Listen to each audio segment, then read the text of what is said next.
Welcome back.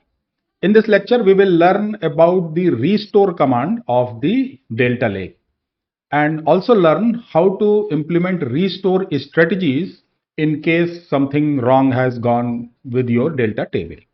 So let's start.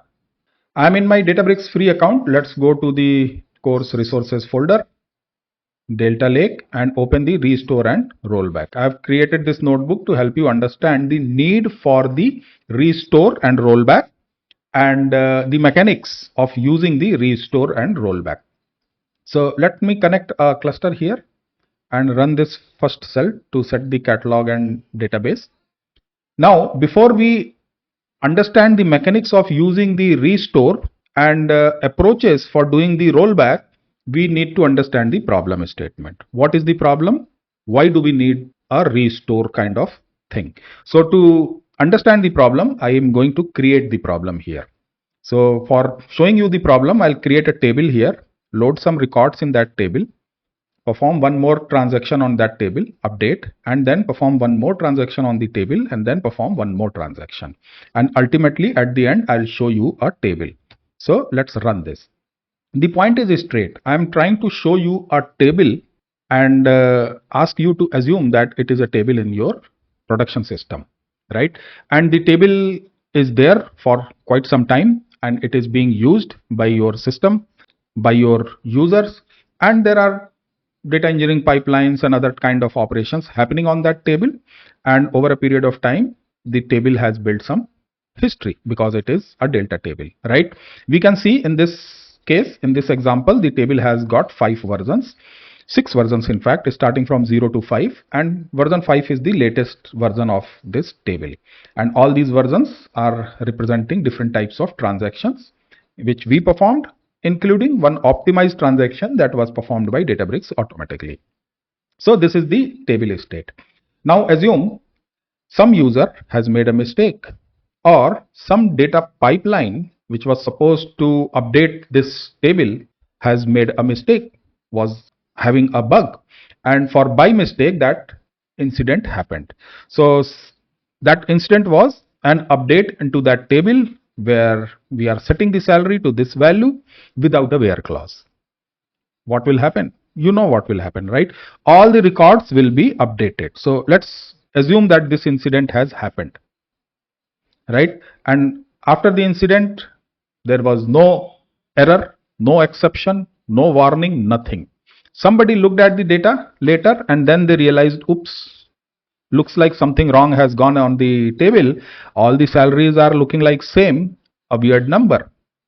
So something wrong has gone. How can we recover from this? Or how can we restore this table, employees table, back to the valid known state, right? Let's assume there was one more incident. Let's assume we had 2 incidents happened on that table. The second incident was somebody executed a delete on that table by mistake without any where clause, right?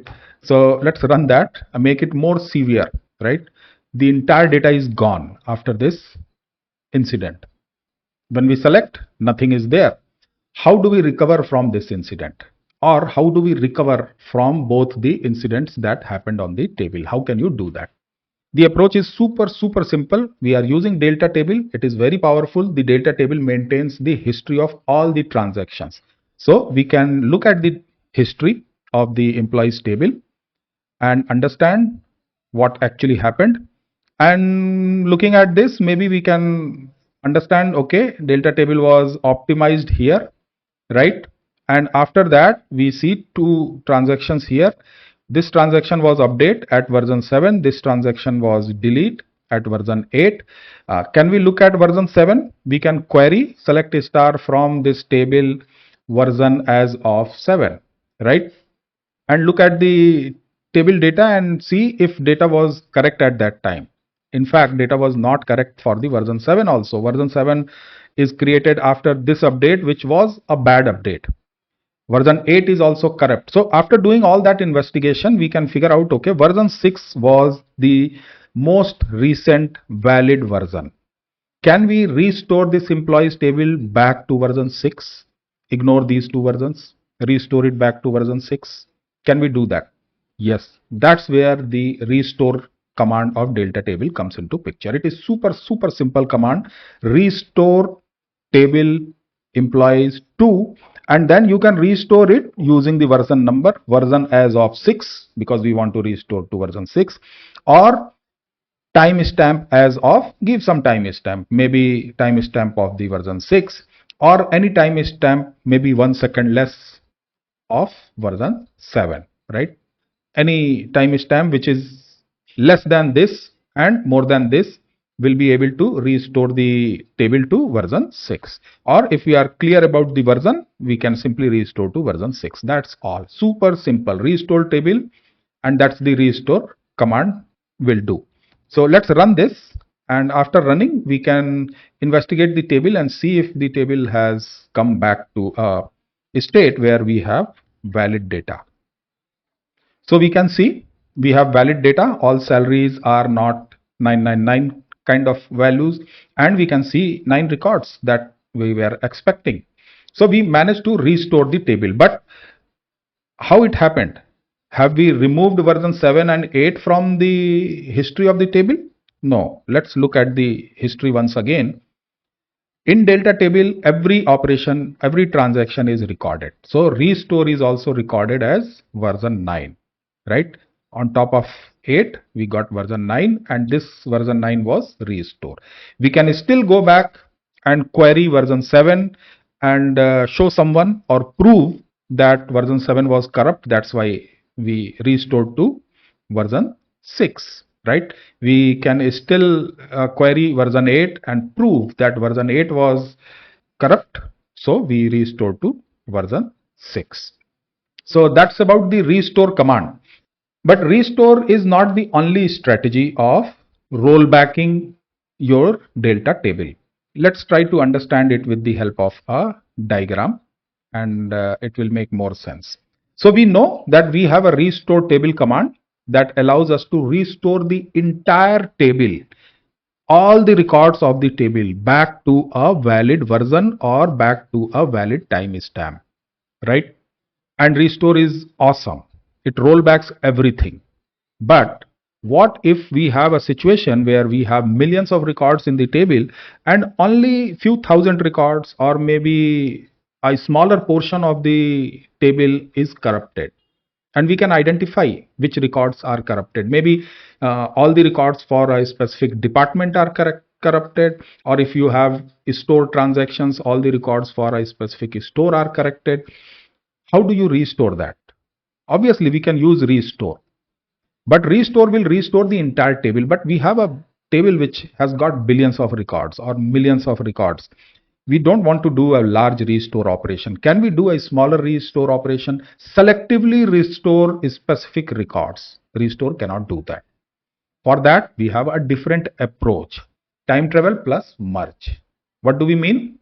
First, select all those records which are corrupted for a version which is valid.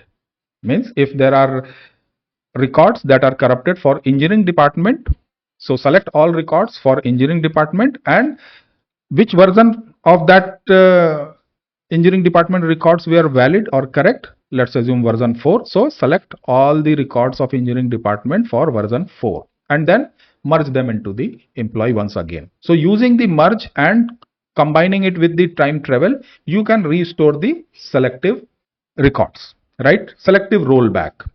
So that's one strategy.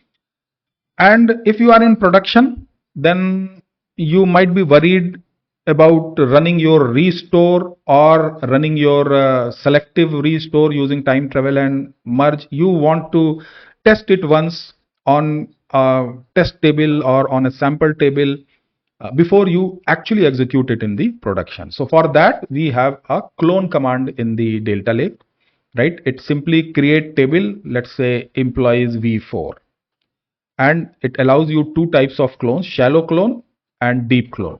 So you want to do a shallow clone, so create table employees v4, shallow clone employees version as of 4 or 5. You can also use timestamp as of, and you can create a clone of the corrupt table, right? And then play with that clone. do your testing, do your experimentation with the clone. Once you are sure that, okay, this is the code which I'm going to run on the actual table in the production, which is tested on a clone of the table, then you can come back and use this approach, selective rollback approach, right? So there are two types of clone supported in Delta table. One is shallow clone, another one is deep clone. Shallow clone only clones the metadata, and data remains on the original data files. Deep clone clones the data also, and metadata also. So deep clone is like making a complete clone of the table. Shallow clone is only metadata is cloned, the data remains as it is. So it's quick. So that's all about the approaches. Now I can show you a hands-on scenario for this selective merge or selective rollback, or some people call it surgical or partial rollback. So let's go back to our notebook and quickly do that. So let's assume we are again corrupting the employees table, causing one more incident, setting the salary to 1 for the engineering department. This time we have an where clause, but the update statement is incorrect. It is corrupting the data, logically corrupting the data. It's not like we simply forgot the where clause, and it impacted 5 records in the table for the engineering department. Now we need to restore that. Right. So before we restore, do you want to look at the history once again? So you understand which version do we want to restore it, right? So we did the update here and created version 10, and after that optimize has automatically happened. So version 10 is corrupt, version 11 is also corrupt, version 9 was right when we restored from version 6. So we want to pull records for engineering department from version 9 and merge and create version 12, right? That's the approach we want to take. So we have a merge statement here which pulls from the version 9, right? That's what we wanted to pull from, version 9, right? So merge statement, the mechanics and syntaxes of the merge statement will cover in the following lecture. Here you simply understand that merge into employees, we are merging into the employees using this set of data which selects employee ID and salary, because only salary column is corrupted. So we want to set the salary column only, and employee ID is to match the records, right?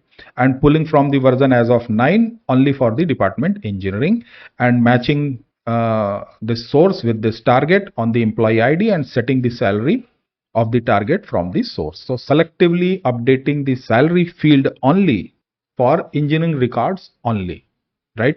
Selectively fixing the problem on a set of records on specific columns, right? That's the surgical rollback or partial rollback strategy. So let me run this, and after executing we can also verify it once, and we don't expect to see 1 rupee salary for any engineering department, right? And if you want to look at the history once again, come back here. Now you should see version 12. Okay, version 12 for the merge, and one more version on top of it for the optimize. The table is automatically optimizing. And that's all for this lecture. We learned 2 approaches for restoring or rollbacking data from a corrupted table to a older valid state. See you again. Keep learning and keep growing.